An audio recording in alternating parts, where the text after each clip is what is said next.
Bonjour chers confrères.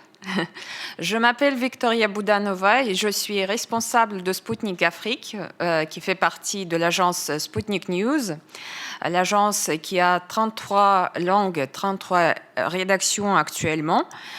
Et donc, moi, je représente, comme j'ai dit, Sputnik Afrique ou Sputnik Africa. Nous diffusons en anglais et en français. Et en fait, ça fait longtemps qu'on envisageait cette rencontre avec vous et enfin, ça a été.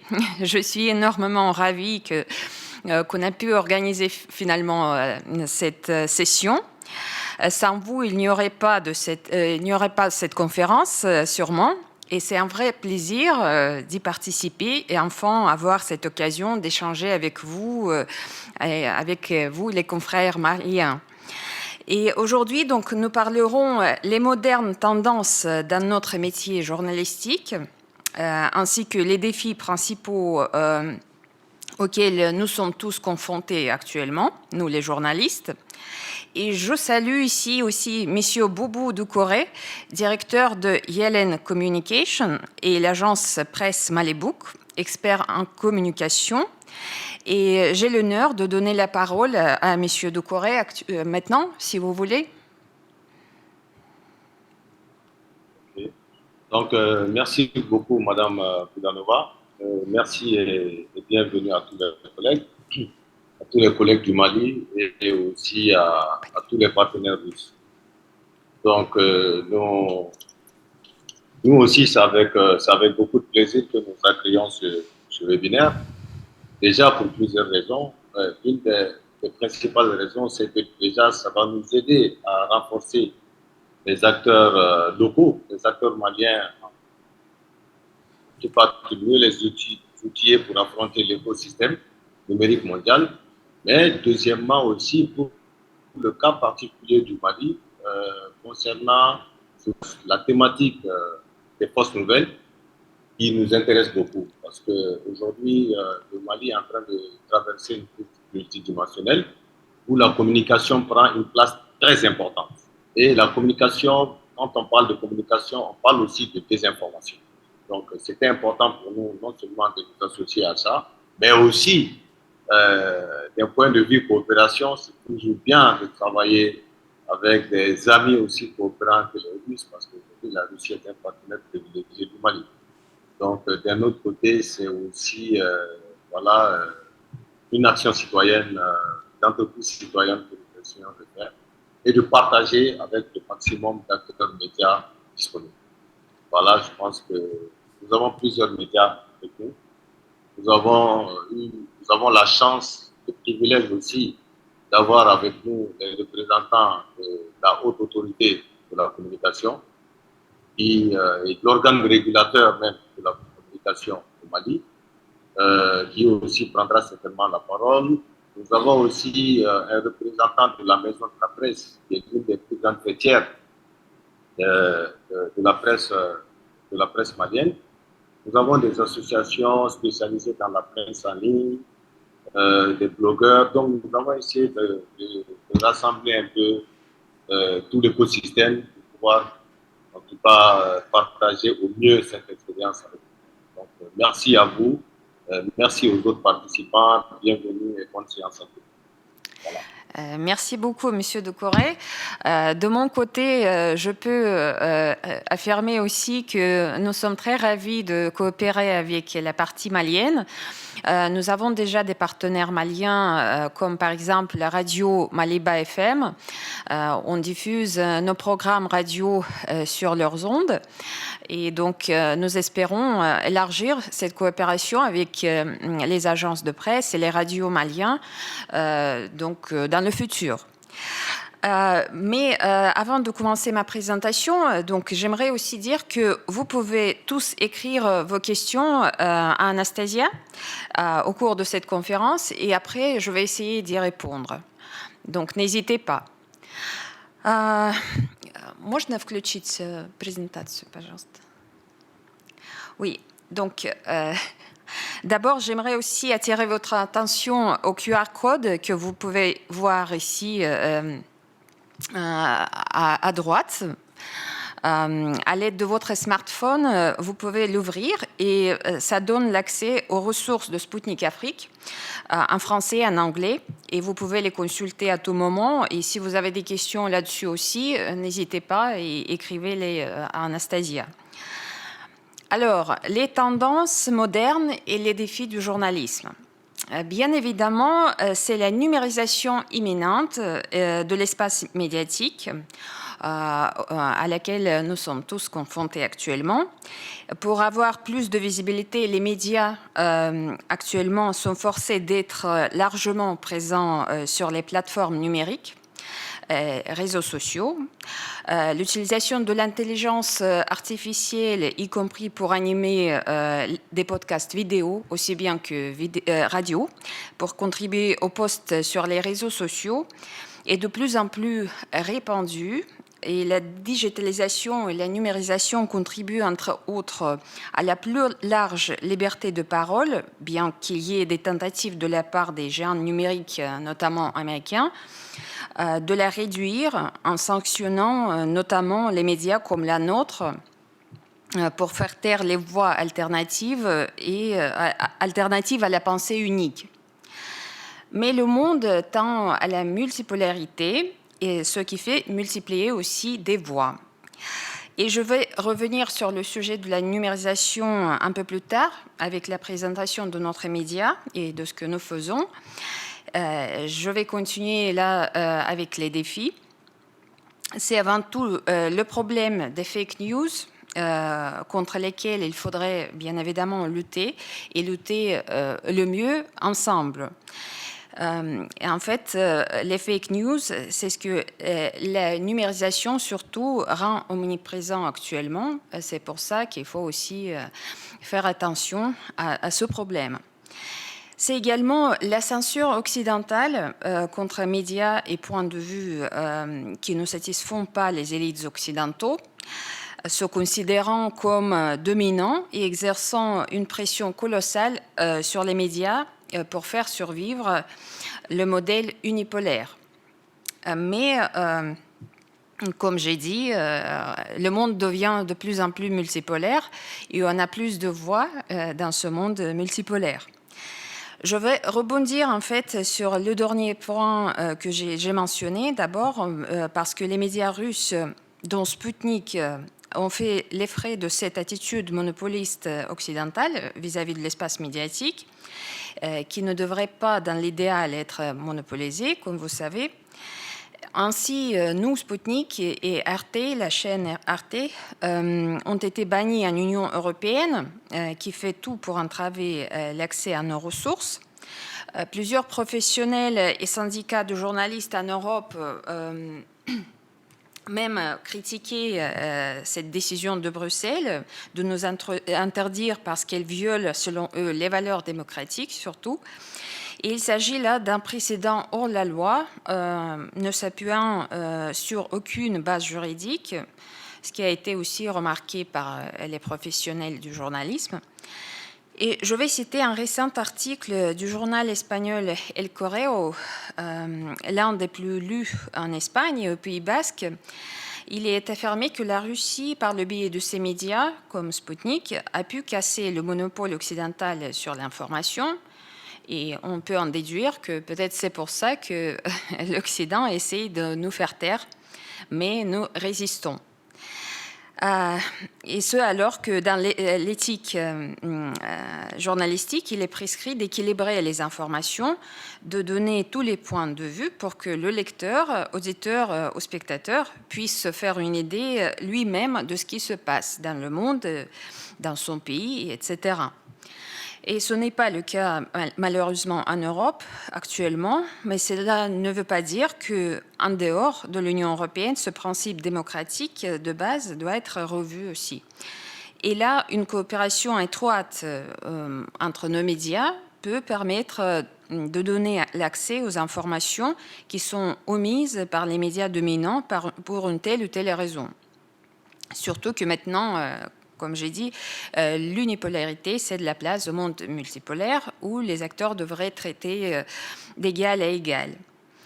Dans cette optique, un autre problème surgit, à savoir des fausses informations, y compris des infos incomplètes, parce que le silence médiatique sur un tel ou tel événement peut aussi être considéré comme un fake. Et bien évidemment, la vérification des sources n'est pas à négliger pour contrer les fausses infos, et l'accès à ces sources supplémentaires est requis. Et c'est là qu'une coopération aussi entre médias devient aussi importante.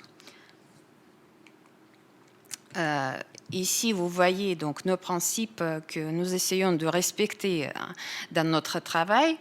La lutte contre les fake news comprend le fact-checking, la partialité, une approche responsable aussi bien que de fournir des informations complètes.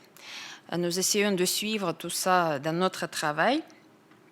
Et vous n'êtes pas sans savoir que le Mali est actuellement aussi confronté donc, au fléau de fake news. Quand les agences, par exemple, comme l'AFP, traitent les opérations des forces maliennes contre les terroristes dans le pays, cette agence donne l'info qui n'est pas forcément celle qui reflète la réalité. Et Bamako a à plusieurs reprises démenti ce genre d'informations. Et c'est pour ça aussi que c'est très important de travailler de manière correcte et de suivre les principes de lutte contre les fake news. La Russie n'est pas une exception à la règle et fait régulièrement face aussi à des fausses informations la concernant. Et permettez-moi de citer les propos d'un politique européen, d'un politique français, eurodéputé Thierry Mariani, qui disait que, dans un entretien à Sputnik Afrique, que tous les jours, on a en Europe une communication de Kiev, donc la capitale de l'Ukraine, comme vous savez, qui est reprise comme si à chaque fois c'était officiel et vérifié par les médias européens. Et il est regretté sur nos ondes. On ne vérifie rien et on publie. Et en réalité, l'Union européenne, au lieu d'essayer de négocier effectivement, de mettre les gens autour d'une table de négociation, en réalité se contente de reprendre systématiquement la propagande ukrainienne.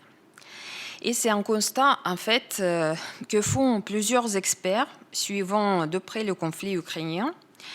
Et il nous témoigne à chaque fois cette position et ce point de vue durant nos entretiens.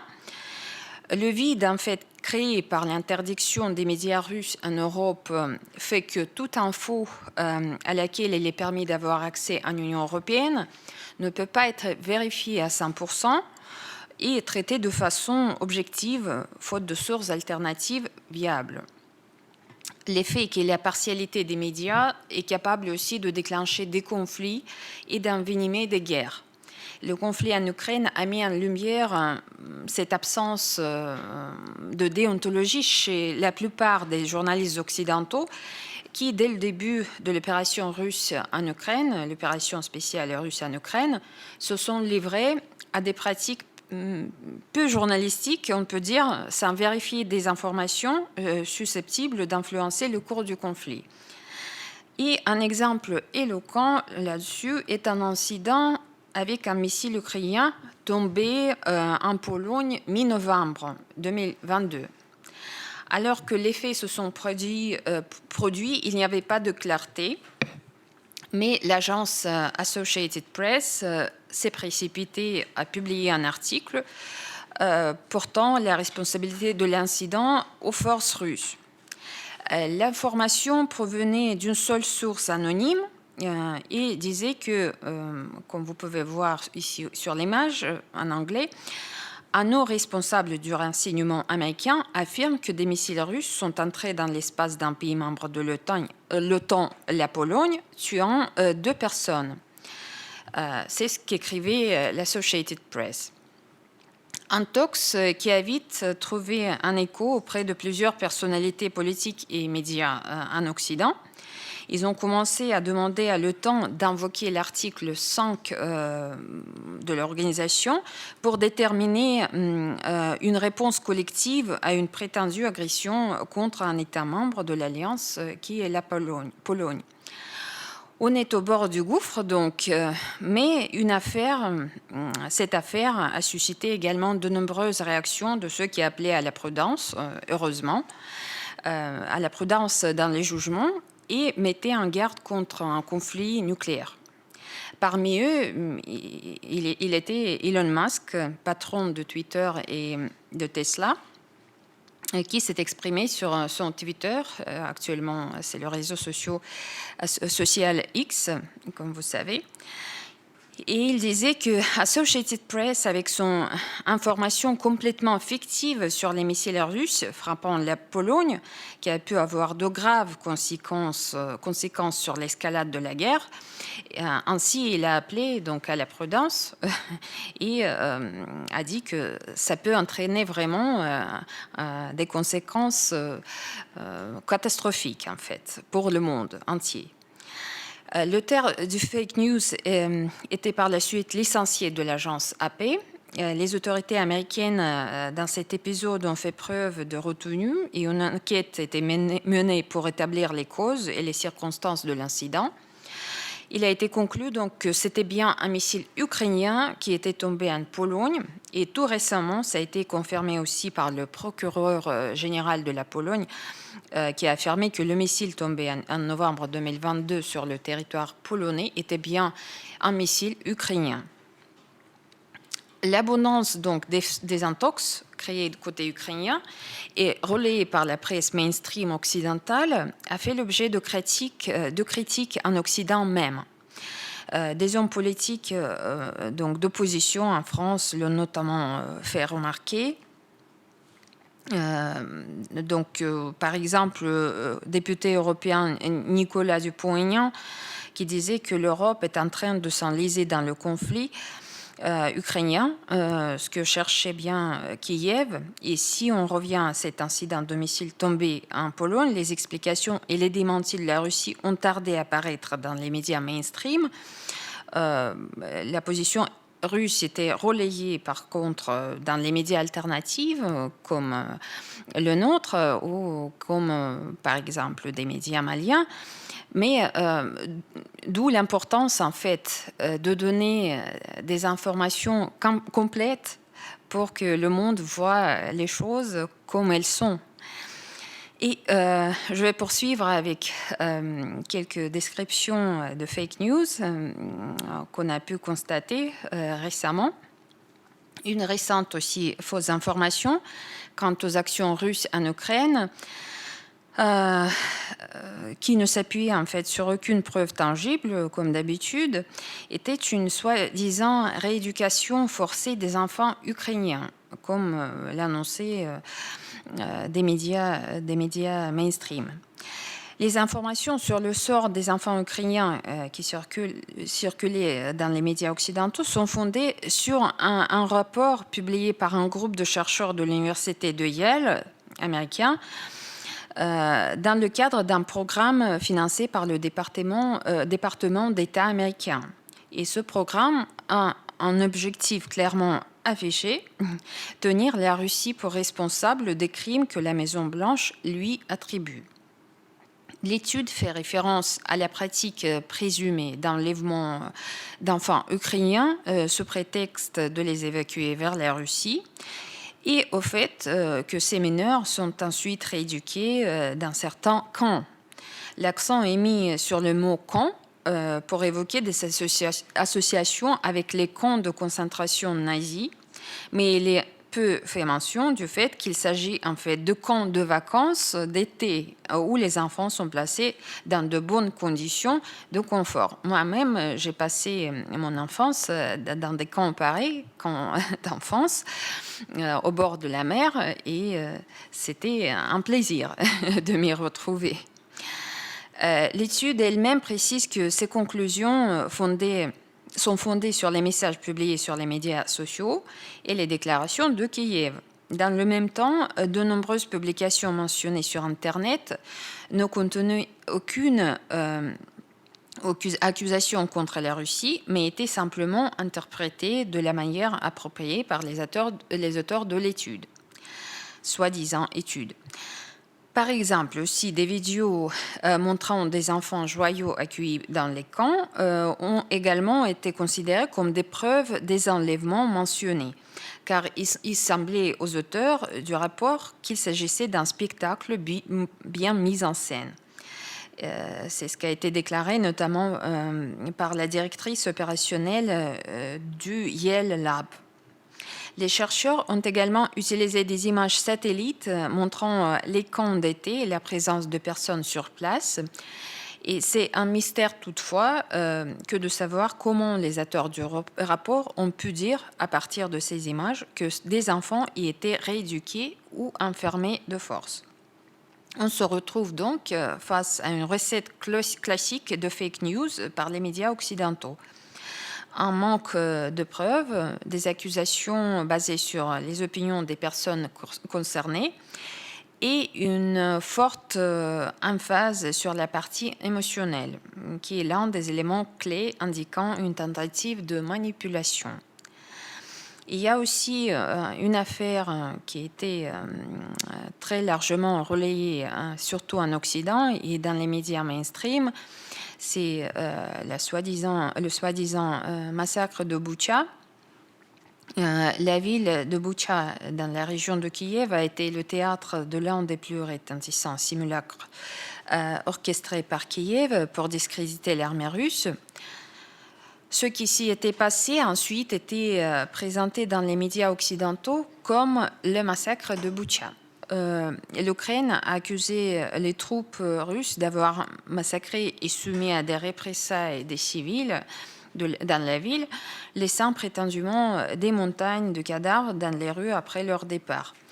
En l'occurrence, les accusations ont été plus substantielles que dans l'histoire des prétendus enfants ukrainiens kidnappés, car malheureusement, il y a bien eu des victimes.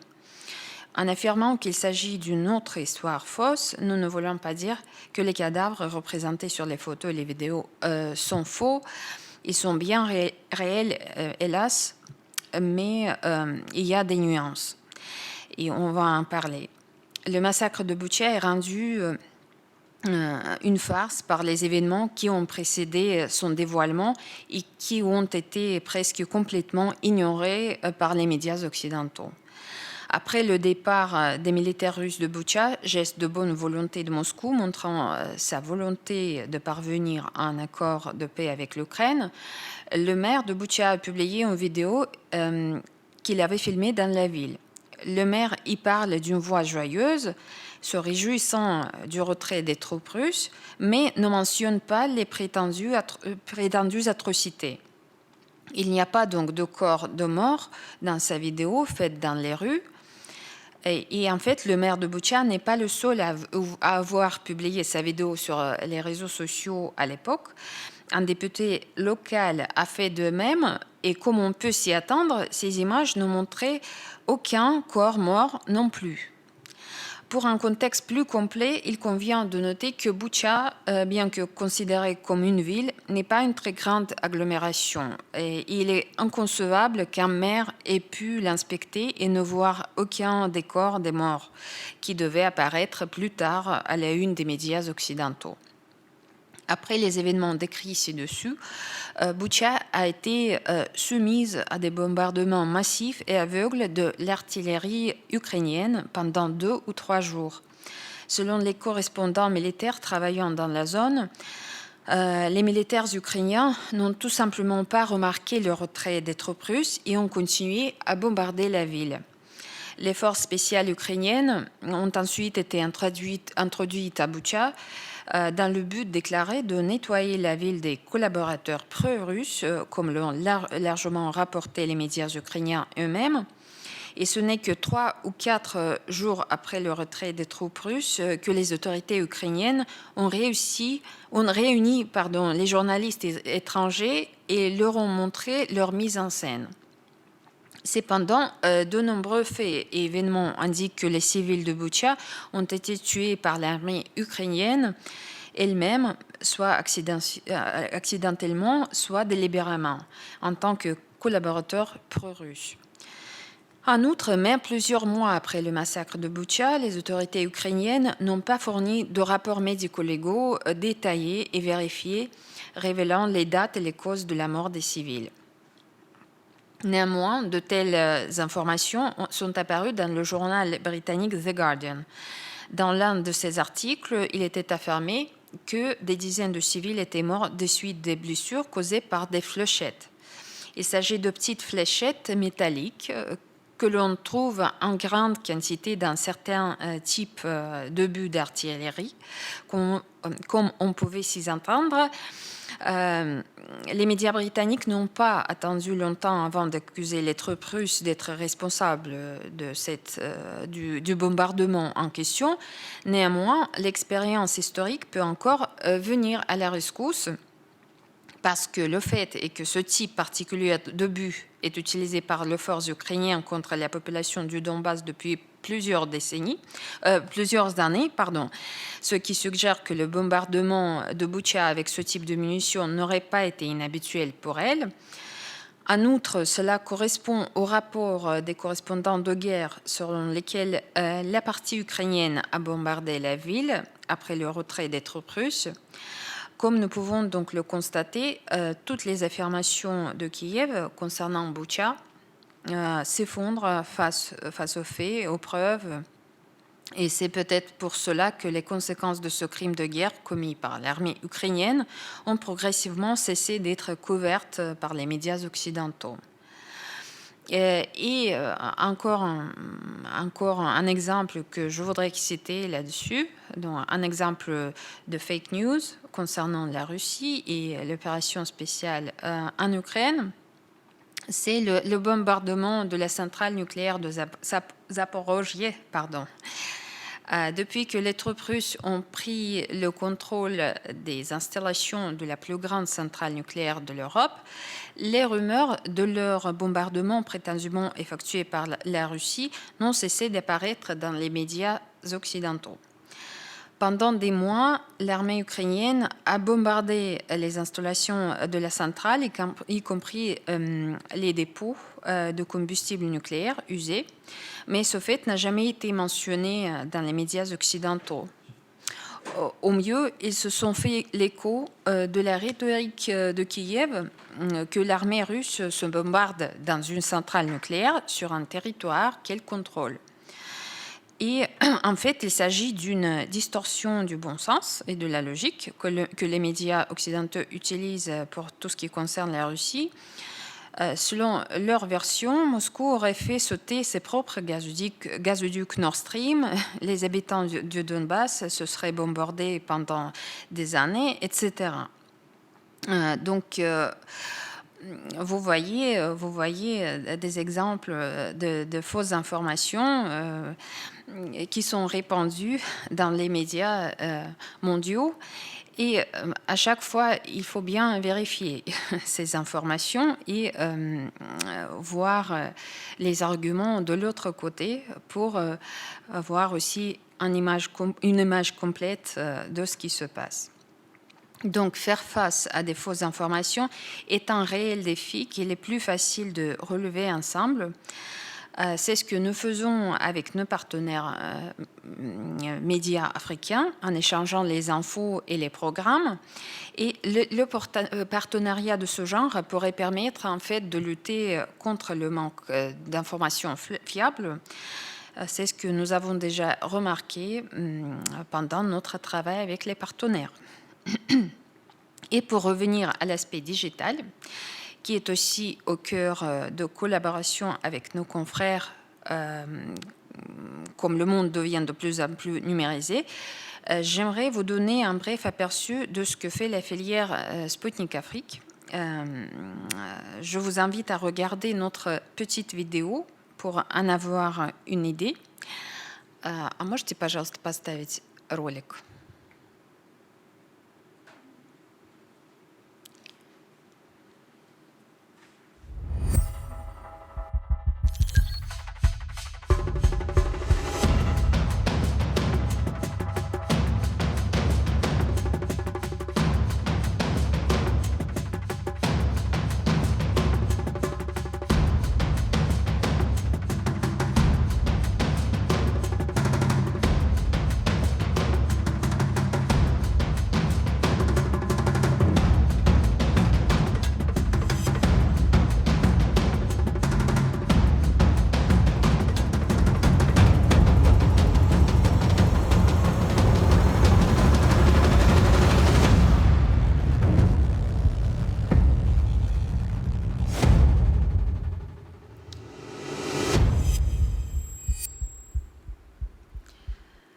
Voilà, donc la vidéo qui illustre le travail de Spoutnik, de l'agence Spoutnik dans le monde. Je vais dire quelques mots donc, pour faire le résumé de ce que vous avez vu. Nous sommes une agence internationale d'information qui propose plusieurs possibilités pour s'informer. À l'aide des fils d'actualité, des sites, des contenus radio, aussi bien que des contenus des réseaux sociaux et des applications mobiles, on fournit donc l'information à travers le monde. Nous avons les bureaux régionaux dans plusieurs endroits à travers le monde, notamment aux États-Unis, en Chine, en Amérique latine, en Égypte, et on vient d'ouvrir une station radio au Liban. Et nous allons continuer donc avec l'élargissement de notre agence et de nos bureaux dans le monde. Nous nous préparons aussi à l'ouverture des autres bureaux en Afrique. Les rédactions de Spoutnik travaillent actuellement en 33 langues, dont l'arabe, l'anglais, l'espagnol, le français, le chinois, etc. La diffusion radio de Spoutnik à travers le globe dépasse 800 heures par jour. L'agence a également sa banque de photos, Spoutnik Images, avec des photos, vidéos et infographies exclusives. Et tout le monde, en fait, qui voudrait avoir accès à cette banque d'images pourrait y avoir accès si vous devenez notre partenaire. Donc, on pourrait le mettre sur les rails. Sur Spoutnik Afrique, nous développons des formats modernes de présentation de l'information, ce qui facilite aussi l'accès à ces infos et permet un échange plus rapide et plus direct. Nous avons des sites en français et en anglais qui diffusent des informations 7 jours par semaine. Donc, vous pouvez y trouver des news urgentes, des actualités urgentes, des analyses, des entretiens avec experts et responsables politiques. Nos informations sur le continent africain et la situation économique et politique mondiale, c'est couvert également 7 jours par semaine. Nous avons également une application légère qu'on vient de mettre sur place. Cette application donne l'accès aux actualités également et aux entretiens exclusifs à tout le contenu en fait de notre site, mais sous format application. Et toutes les infos donc, sont visibles en un clin d'œil, même si votre débit Internet est lent. Donc, c'est fait spécialement pour l'utiliser s'il y a des problèmes avec Internet, etc. N'hésitez pas à télécharger donc, notre application. C'est aussi en français et en anglais, donc vous pouvez switcher la langue dedans. Nous développons aussi les podcasts radio qu'on peut écouter sur le site et sur les plateformes de podcasts les plus modernes, que vous pouvez voir aussi sur l'image. Nous sommes présents là-bas depuis un certain moment. Et bien évidemment, donc une tendance aujourd'hui dans le monde et dans les médias, c'est la popularité des podcasts. En d'autres termes, programmes audio qui peuvent être téléchargés et qu'on peut écouter en ligne. Ce qui les caractérise, c'est surtout un contact étroit avec le public qui perçoit l'animateur comme un voisin qui peut des fois donner de bons conseils. Et donc, vous voyez ici des programmes, des podcasts radio qu'on développe, et chaque programme a son auteur. Ici, par exemple, au milieu, vous pouvez voir Africa Marche, qui est animé par notre journaliste algérien Kamal Louadj. Et d'autres, Afro-Verdict, il est animé par notre journaliste anglophone, né en Afrique du Sud. Et donc, le troisième, Zone de contact, est animé par notre animateur Anthony Lefebvre. Nos journalistes donc, qui expliquent les tenants et les aboutissants des événements clés qui marquent le quotidien de toute la planète, et des interlocuteurs de toute l'Afrique s'expriment sur nos ondes pour le commenter. Plus précisément, je pourrais je pourrais énumérer quelques présidents qui nous ont donné des entretiens. C'est le président de l'Érythrée et le président de l'Union africaine et également le président du Burkina Faso. Nous espérons que le suivant sera le président du Mali. Donc on verra. On va essayer de toute façon. Nous avons aussi des comptes sur tous les réseaux sociaux principaux. Donc les plateformes de streaming, ça c'est plutôt pour les podcasts. Nous avons les comptes sur Telegram en français et en anglais. Ce qui est caractéristique du Telegram, c'est le fait que c'est une plateforme à part qui n'est pas uniquement un messenger, donc où vous pouvez échanger avec vos amis, mais c'est également une plateforme où vous pouvez créer des chaînes d'actualité. C'est ce qu'on fait. Et ça donne en fait beaucoup de possibilités pour diffuser aussi tout type d'informations. On diffuse là-bas les podcasts radio également, donc les formats audio. C'est assez aussi accessible sur Telegram, les vidéos bien évidemment aussi. Donc c'est vraiment une plateforme qui mérite plus d'attention et je sais qu'en Afrique, ça devient de plus en plus populaire et j'espère que l'intérêt sera grandissant. Donc on a aussi des comptes Facebook, Twitter, bien évidemment. Sur TikTok, on développe aussi notre chaîne d'information. Parce que je sais que parfois TikTok est perçu comme une plateforme pour les enfants et pour le divertissement, mais ce n'est pas le cas forcément. On l'utilise également pour diffuser les actualités, mais d'une manière assez intéressante, donc en vidéo, avec tous les outils que propose TikTok. Ça peut être vraiment perçu et surtout fait de manière de qualité, si vous voulez. C'est ce qu'on essaye de faire. Donc, vous pouvez aussi trouver notre compte Sputnik Afrique sur TikTok. Et nous utilisons également tous les nouvelles astuces que proposent les réseaux sociaux, en l'occurrence l'intelligence artificielle, qui peut prêter la voix aux sous-titres, par exemple, ou bien sûr les stories, les reels, donc tout ça, ce qui permet d'augmenter la visibilité du compte. Nous essayons de suivre toutes les nouvelles donc, tendances et les appliquer en pratique en présentant notre contenu. Nous allons aussi ouvrir des comptes sur WhatsApp, ce qui devient de plus en plus populaire, et ça propose aussi de créer des chaînes d'actualité actuellement.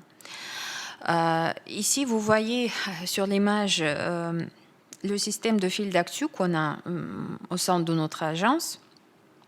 Donc, nous sommes représentés dedans comme Sputnik, mais on peut inclure également les agences mondiales dedans, et comme ça, on échange les actualités très rapidement, ce qui permet de réagir à chaque événement très rapidement aussi. Donc, il est facile là-bas de récupérer les contenus. Le contenu surtout écrit des agences de presse mondiale. Nous collaborons par exemple avec les agences algériennes, tunisiennes et marocaines pour ce genre de choses. Et également sénégalais, à ce que je sache, l'APS, où c'est en train d'être mis dedans, donc dans ce système de fil d'actu. Voilà, donc normalement, chacun pourrait avoir accès à ce système pour avoir accès à toutes les infos mondiales. J'aimerais aussi m'arrêter sur le fait que nous, au sein de Sputnik Afrique, nous traitons Nous sommes présents en fait à chaque forum et sommet mondial.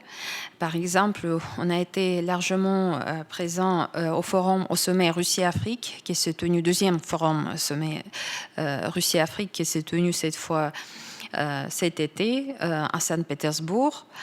Nous y avons donc le studio où nous avions interviewé plusieurs personnalités politiques et experts. Vous pouvez donc voir sur l'image le président du Burkina Faso, Kémy Seba, l'influenceur, Nathalie Yamb, influenceuse également. Donc, on avait fait un grand travail et nous avons ce projet Sommet Russie-Afrique sur notre site. Vous pouvez le retrouver là-bas et donc consulter si vous êtes intéressé. Et pour conclure, donc là actuellement, cette rencontre fait partie de notre programme Sputnik Pro.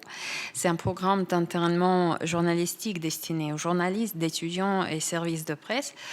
Et par le biais de ce programme, on échange aussi avec nos partenaires comme vous. Ce cursus est très populaire auprès des jeunes spécialistes africains et très demandé. Les thèmes abordés varient et traitent des questions différentes du métier journalistique, comme questions techniques, éthiques, tout ce qui peut enrichir en fait et rendre l'échange fructueux. Et en fait, nous sommes très ouverts à tout type de coopération, win-win, comme on dit, et au partage de notre expérience avec nos partenaires. Mais nous constatons que les partenaires africains ont le même souhait et donc c'est réciproque. Et j'espère que vous aussi, vous avez pu quand même avoir une idée de ce que nous faisons et j'espère que ça peut vous aider aussi dans votre travail et ça peut rendre notre échange plus fructueux dans le futur. Voilà, donc moi j'ai terminé. Si vous avez des questions, n'hésitez pas et je vois qu'il y a déjà des questions.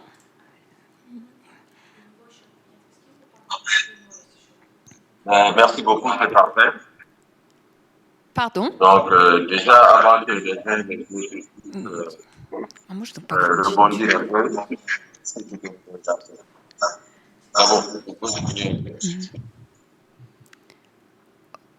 Oui, voilà. Oui, donc vous voulez rebondir un petit peu? C'est bon? C'est bon, oui. Voilà, c'est parfait. Donc, voilà, déjà, c'était sur le côté pratique. On a écouté avec Siamba. Excusez-moi, on est en train de régler le détail. Allez. C'est pas grave. Je l'avais.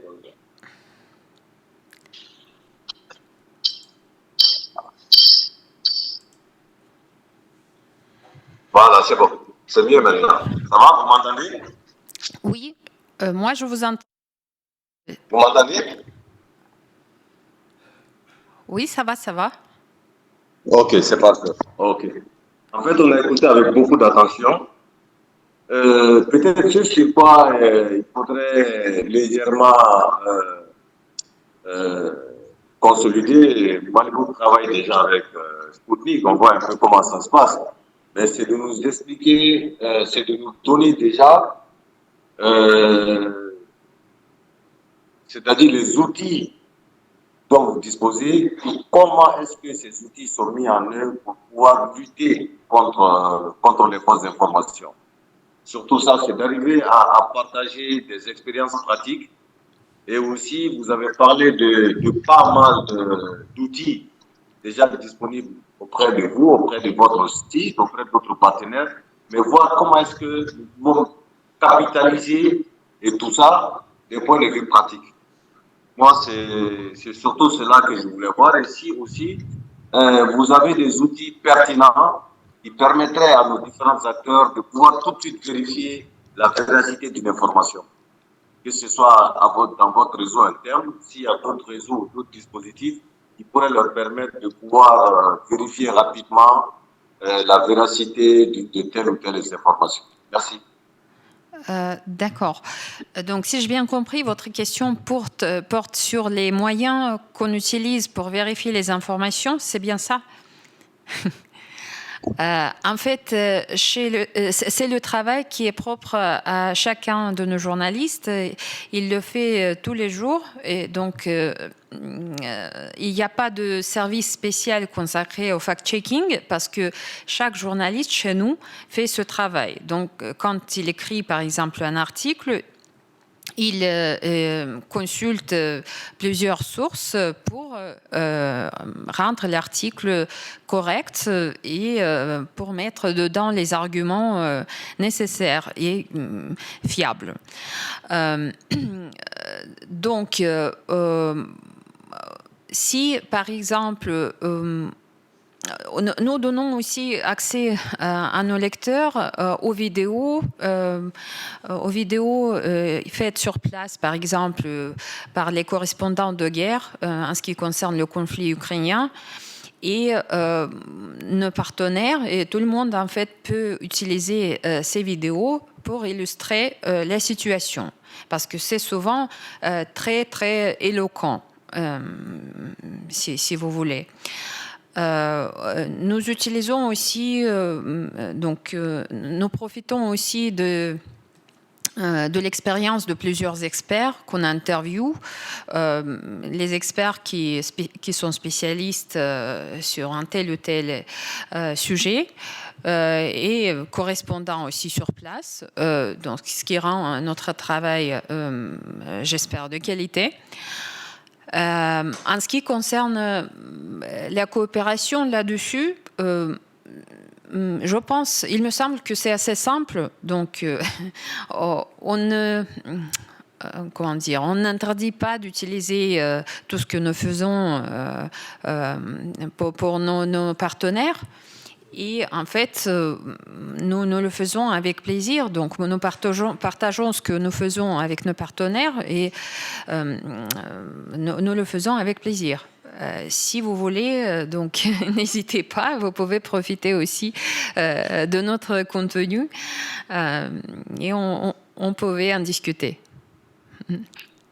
D'accord, parfait. Donc, je vois qu'il y a suffisamment de questions dans le pipe. Donc, je vais vous laisser aussi pouvoir répondre aux questions des autres intervenants, des autres participants. Merci, madame. De rien. Donc, j'ai aussi une question concernant la collaboration. J'espère que j'ai déjà répondu un petit peu à cette question. Il y a une autre question. Depuis le début de l'opération militaire en Ukraine, les médias occidentaux ont pris position pour l'Ukraine en saturant les plateformes mainstream et les médias de fausses informations. Que fait Moscou pour contrecarrer ces fausses nouvelles qui sont répandues partout à travers le monde, surtout quand Sputnik et Russia Today sont bannis en Europe? On essaye par notre existence même de contrecarrer ces fausses nouvelles. J'ai essayé un petit peu décortiquer quelques arguments concernant les fakes principaux qui sont véhiculés par les médias mainstream actuellement. Donc pendant la conférence, j'espère que ça a été aussi clair. Mais donc ce que nous faisons, c'est nous sommes en fait accessibles en Afrique et je pense que vous avez accès aussi à nos ressources. Comme ça, vous pouvez consulter et voir la position de Moscou sur notre site. Aussi bien que position d'autres pays et partis pris. Ce qu'on essaye de faire, c'est le travail de qualité. Donc, s'il y a un fake news, on donne des arguments pourquoi c'est un fake. Et je pense que c'est le travail principal que tout le monde doit faire dans le métier journalistique, et c'est ce qu'on fait.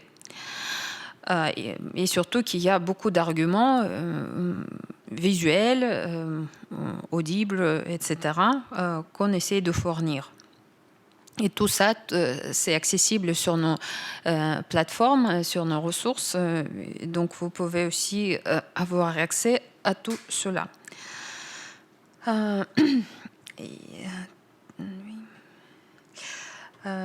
Très intéressant la conférence. Sputnik Afrique, oui, mais comment une radio ici au Mali peut bénéficier de ces formations pour plus lutter contre ces fake news, surtout en matière de traitement d'informations?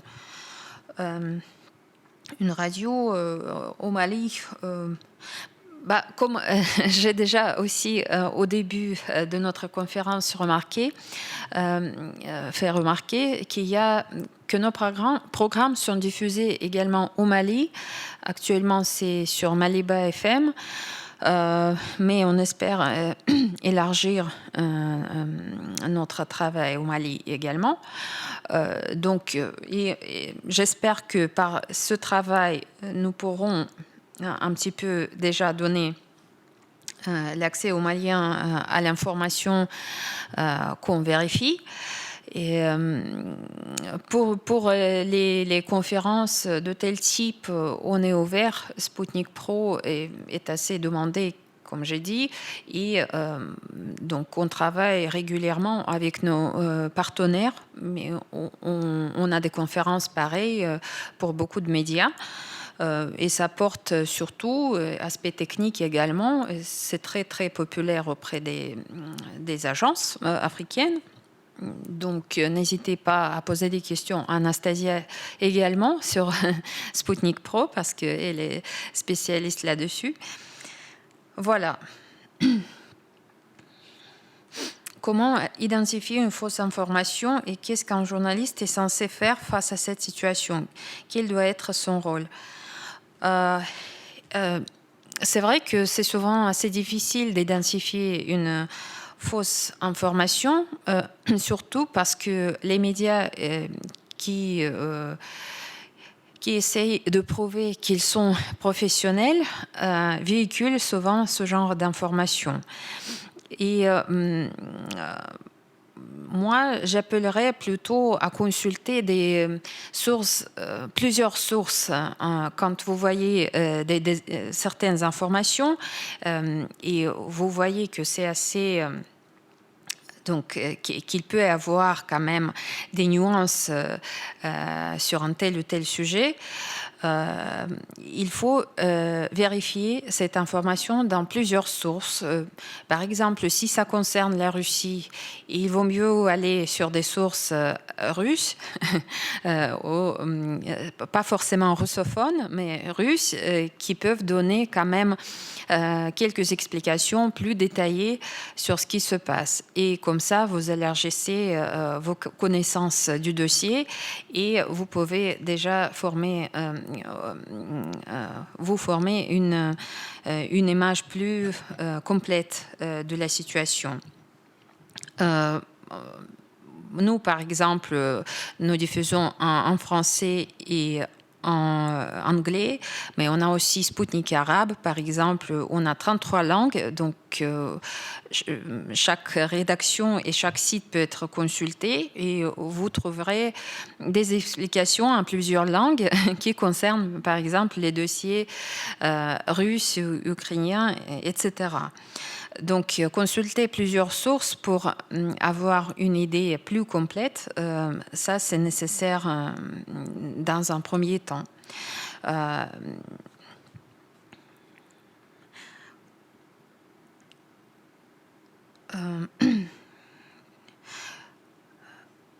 Que répondez-vous à ceux qui pensent que Sputnik est une agence de propagande russe?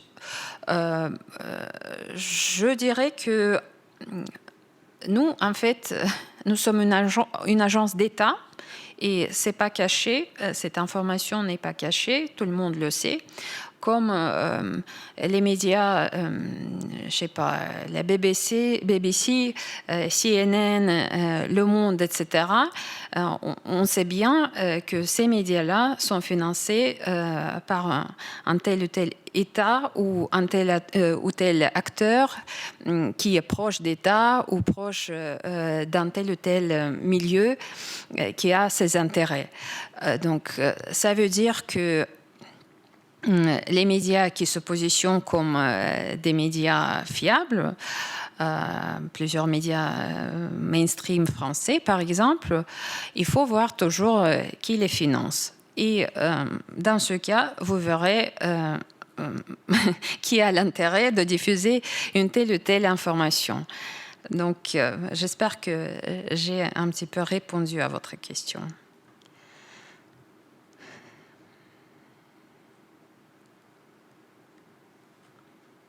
Après avoir se rendre compte, j'essaie de lire des messages. Donc, après avoir publié sur ma page Facebook une fausse information, qu'est-ce que je suis censée faire pour réparer le mal pour mes abonnés? Il faut toujours s'excuser. J'aurais fait comme ça. En fait, les fake news sont souvent aussi répandues par des personnes qui ne savent pas que c'est un fake, mais dès que d'autres informations apparaissent et on se rend compte qu'on avait tort, il vaut mieux s'excuser et donner des updates, des mises à jour pour refléter des vraies infos.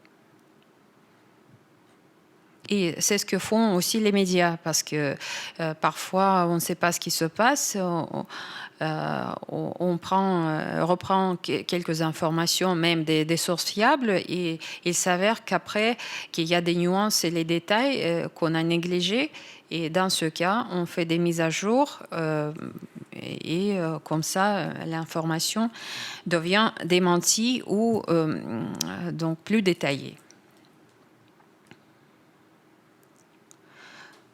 Comment expliquer que les fake news sont beaucoup plus d'ampleur sur les réseaux sociaux? Eh bien, je pense que parce que les réseaux sociaux sont plus libres, donc personne peut s'exprimer, et on ne peut pas être responsable. Donc, comment dire, certains ne prennent pas de responsabilité dans ce sens, et ensuite on a des choses comme ça. Ça peut être pas voulu ou même délibéré, mais donc il y a plusieurs raisons pourquoi il y a plus de fausses infos sur les réseaux sociaux, mais surtout que ça se répand vite, et surtout que beaucoup de personnes, beaucoup de monde, tout le monde a accès actuellement aux réseaux sociaux, ce qui explique ce genre de choses aussi. Comment déceler la source de financement dans le média? Pour les médias, normalement, il y a, si c'est un média officiel, donc ça veut dire que c'est assez populaire, et c'est un média qui se positionne comme un média fiable. Il écrit sur ses pages aussi à qui il appartient. Il y a le Wikipédia aussi, qui dévoile les détails d'appartenance surtout, et de financement souvent. Donc c'est pas si difficile, je dirais. Maintenant, en faisant une recherche assez facile sur Internet, vous pouvez trouver tous les détails concernant un tel ou tel média.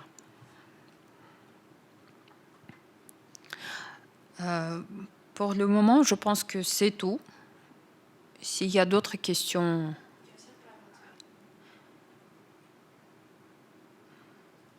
je pense que j'ai répondu, et j'espère que vous êtes satisfait par les réponses.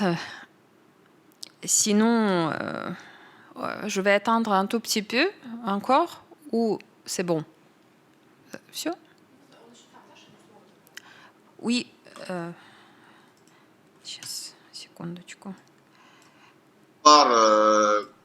Oui, monsieur Doucouré. Pourquoi est-ce qu'on n'arrive pas à capter Spoutnik directement du Mali? la radio, par exemple, la chaîne Spoutnik.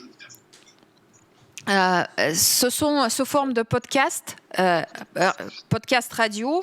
Donc, chaque podcast est publié aussi sur notre site. Donc, à la une, vous pouvez trouver les rubriques podcast et il y a Afrique en marche et en français et zone de contact pour les podcasts français.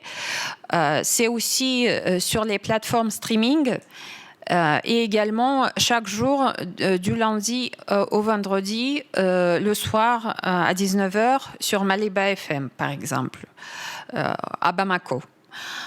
Pour le moment, c'est comme ça. Mais surtout, sur la version numérique, c'est plutôt sur le site. Vous pouvez consulter là-bas le contenu audio et il y a des brefs aperçus écrits là-dessus également.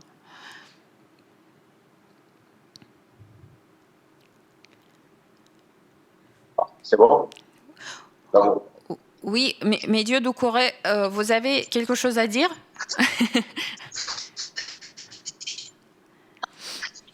Bon, nous, on écoute, on observe beaucoup, on écoute beaucoup. Et il est important surtout que les questions et les préoccupations des différents intervenants soient prises en compte. Donc, nous, c'était surtout sur les questions d'ordre pratique auxquelles vous avez pratiquement plus ou moins répondu. Et toujours dans le même ordre des questions pratiques. Vous avez donné avec la chaîne. Est-ce que vous avez on vous entend malheureusement très mal, Monsieur Doucouré. Pour le moment, on vous entend mal. Je ne sais pas si c'est un problème technique.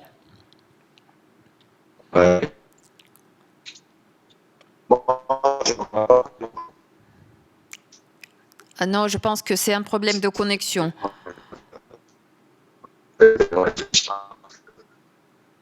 Bon, s'il y a un problème de connexion, je pense qu'il vaut mieux... Да. А это он и все они отключились?